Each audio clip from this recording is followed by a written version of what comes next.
ஒரே ஒரு இடத்துல தான் என்ன பண்ணப்படுகிறது, போக்குவரத்துக்காக வாசல் வைக்கப்படுகிறது. அப்ப அந்த முழு பட்டணத்தையும் கண்ட்ரோல் பண்றது எதுனா அந்த கேட்ஸ் தான். அந்த முழு பட்டணத்தையும் நிர்வகிக்கிறது எது என்று சொன்னால் அந்த வாசல்கள். இப்ப பட்டணத்துல மதில்கள்லாம் இருக்கலாம், உள்ள ஜனங்கள்லாம் இருக்கலாம். ஆனால் வெளியில எதிரிகள் இருந்தாங்கன்னா பட்டணத்தின் முகப்பையும் வாசல்களை என்ன பண்ணிடுவாங்க, மூடிடுவாங்க. அப்பதான் உள்ள பஞ்சம் வந்துடும். ஏன்னா வெளியில எதுவுமே இப்போ என்ன பண்ண முடியாது, வாங்க முடியாது.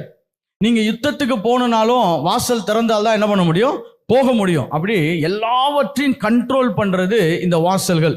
அப்ப எதிரியின் வாசல்கள் அப்படின்னு பாத்தீங்கன்னா நம்மளுடைய வாழ்க்கையின் முன்னேற்றத்தை தடுக்கக்கூடிய தடைகளை தான் எதிரியின் வாசல்கள் என்று சொல்லுகிறோம். நாம் முன்னேறாதபடி, நாம் தொடர்ந்து அடுத்த நிலைகளுக்கு கடந்து போகாதபடி, எதையெல்லாம் நாம் சுதந்திரிக்க வேண்டுமோ அதையெல்லாம் சுதந்திரிக்க முடியாதபடி